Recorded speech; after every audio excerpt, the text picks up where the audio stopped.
So now's our time to start with FCAW, or flux core arc welding. You're going to be using the bigger machine in your booth. It's on wheels, and it's either going to be a Miller 252 or a Miller 350P. They're all going to run about the same though, okay? And when we turn on the machine, there's an on-off switch here in the front, and that will eventually turn on the machine. It takes a second to go through a little startup cycle, but eventually you're going to see volts and wire feed. Flux core arc welding is a constant voltage process where we are going to set the voltage, and the machine's going to try and stay at whatever voltage you set it at. Let's put it at 23. And then it'll also adjust its amperage depending on your stick out and your wire feed. And we're going to put this at 300. So that would be a good starting point for your flux core settings, but let's go ahead and dive inside the machine. All right, the inside of this machine has two sets of drive rollers. You have a tensioner on the first one and a tensioner on the second one. Both those tensioners should be relatively loose for flux core arc welding. Right now, when you open up your machine, I would start it with around a 2, and you can kind of see that there's a 3 and a 4. I'm going to twist it a little bit looser until we hit 2. When you start feeding the flux cord and you notice it's not coming out smoothly, maybe it's starting to stutter a little bit, then you can increase that tension just a little.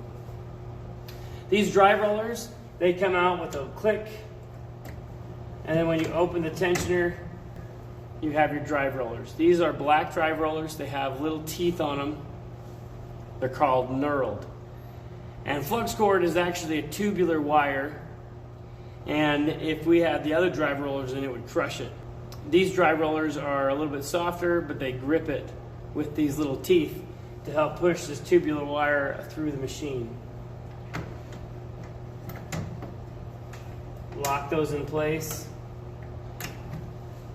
The flux cord wire we're using is 0.045, and we have 0.045 diameter drive rollers to fit with it. You also want to take a look at where the gun meets in the machine. Sometimes the gun can get knocked out a little bit. So you want to make sure that gun is properly seated all the way in, and that you tighten down the adjusting screw here. This is the end of the gun. It has a nozzle on the end. Oftentimes the end of that nozzle will get a lot of spatter inside it. That will affect gas flow.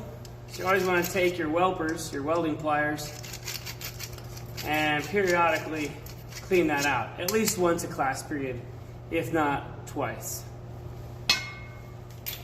Next, you'll have a contact tip. Use your welpers to loosen it up a little bit.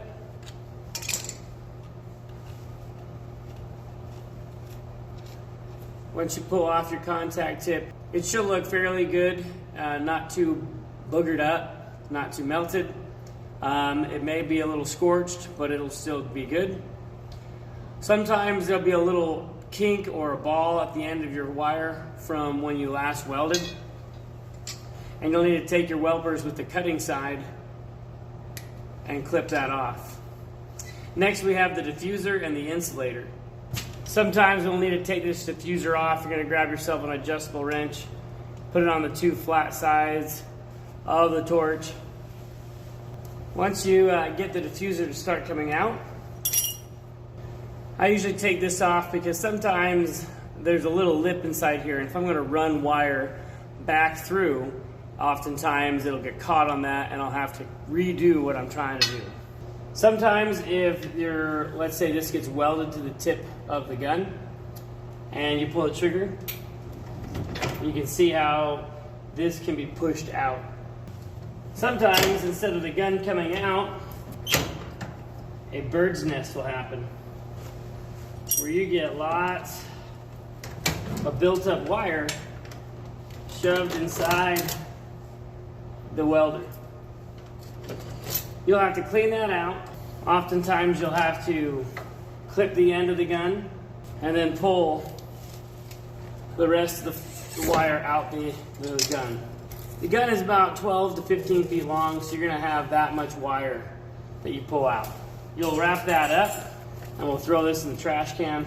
So we call that a bird's nest, when the wire starts to feed back inside the machine.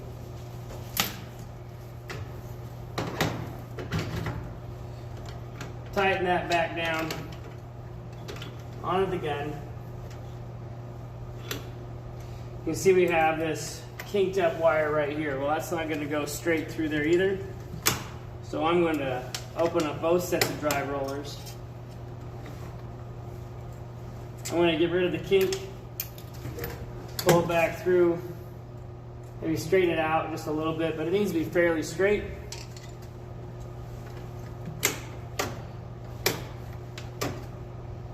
I'm going to use my finger, guide the wire. Now, your welder may only have one set of drive rollers, and that's fine. Once you get both sets of drive rollers in, I usually hold my gun nice and straight out, and I hold the trigger.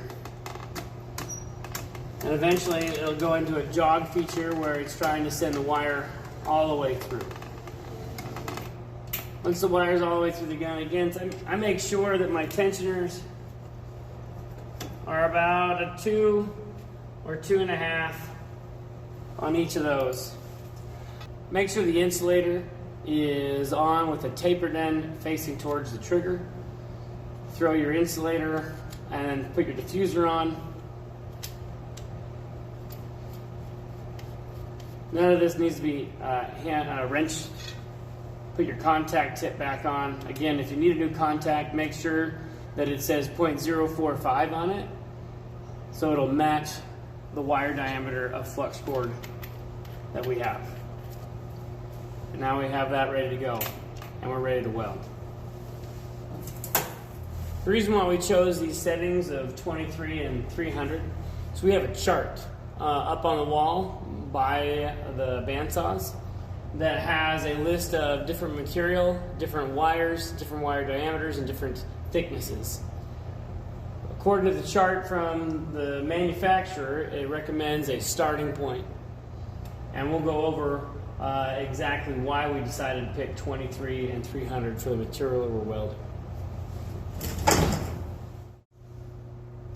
All right, when you get into your booth, you have two different gas regulators again.